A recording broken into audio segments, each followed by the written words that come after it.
Nagka-cash payment na ako ngayon mga sis. Naubos na kasi yung HMO ko nung operation ko. So, wala tayong choice kundi mag-cash payment na. Morning. Another rounds of lab test today. And meron din akong follow-up, check-up.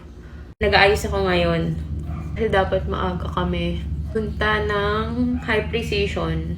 Kasi din ako magpapasig-BC and abdomen ultrasound. Naka-fasting pala ako ngayon. Last meal ko, kagabi pang 10 p.m. Required kasi yun kapag ka magpapa-abdomen ultrasound ka.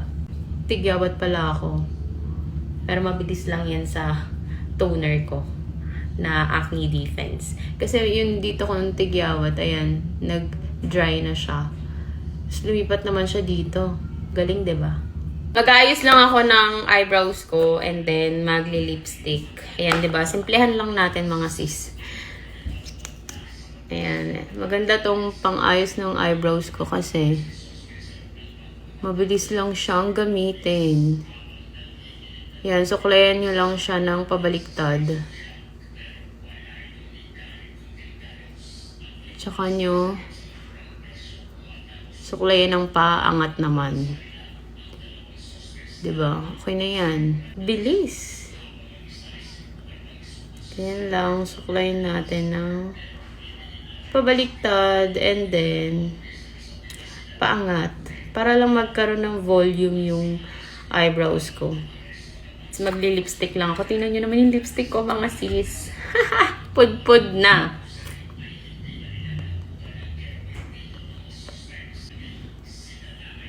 Nagsuot lang din ako ng relo. Yan. Para kahit pa paano meron tayong accessories. Kasi ako magsuot ng kwintas ang hassle kasi magtanggal niyan. Kasi magpapa-ultrasound ako mamaya eh. This is my outfit. Let's go! Samahan niyo ako today and let's pray and hope for a favorable and normal lab test results and follow-up check-ups. May services silang ganun, pwede naman. Pera lang.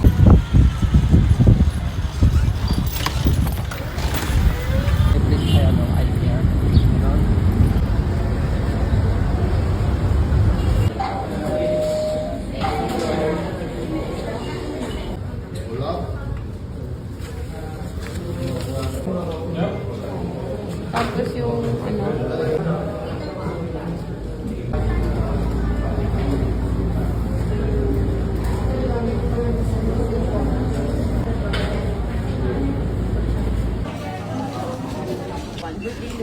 August 23, 1994.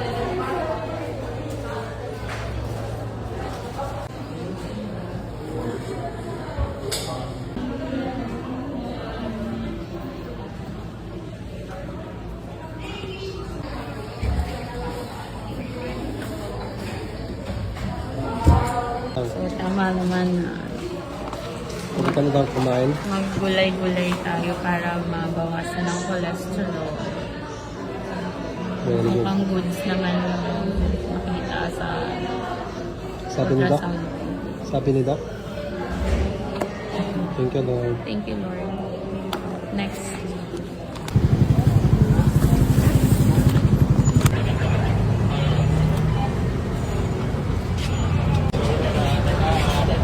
Tapos na ako sa upper abdomen ultrasound ko and sa CBC ko. Doon ko siya pinagawa sa high precision. Kaya lang hindi available doon yung mammogram and yung trans-V sa branch na pinuntahan namin. So dito, bumalik ako dito sa Divine Grace kasi dito na lang ako nagpa-schedule and magpapagawa. So para may idea kayo kung magkano yung binayaran ko mga sis kasi nagka-cash payment na ako ngayon mga sis. Naubos na kasi yung HMO ko nung operation ko. So wala tayong choice kundi mag-cash payment na lang.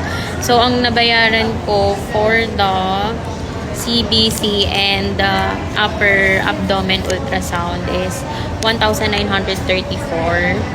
Less na to ng PWD discount. Tapos, ito sa mammogram, sa trans-V and breast ultrasound, yun yung medyo pricey siya mga sis.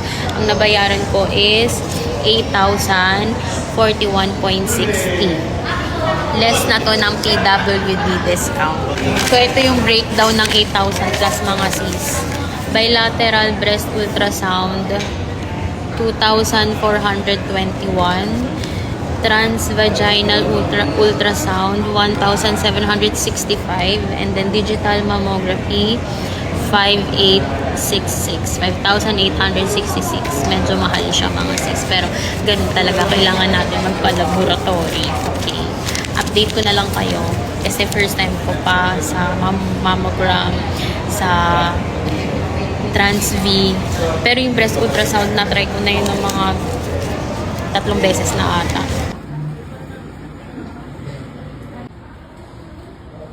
Sis, nakauwi na kami. Nandito na ako sa bahay. Nakakapagod. Halos whole day kami sa hospital ngayon dahil sa laboratories and sa follow-up check-up ko. Hindi ko pa nga napabasa yung lab test result ko kasi hindi siya same day ang result. Bukas pa or sa Monday pa siguro. Nakakapagod mga sis, pero ganun talaga. Laban lang tayo.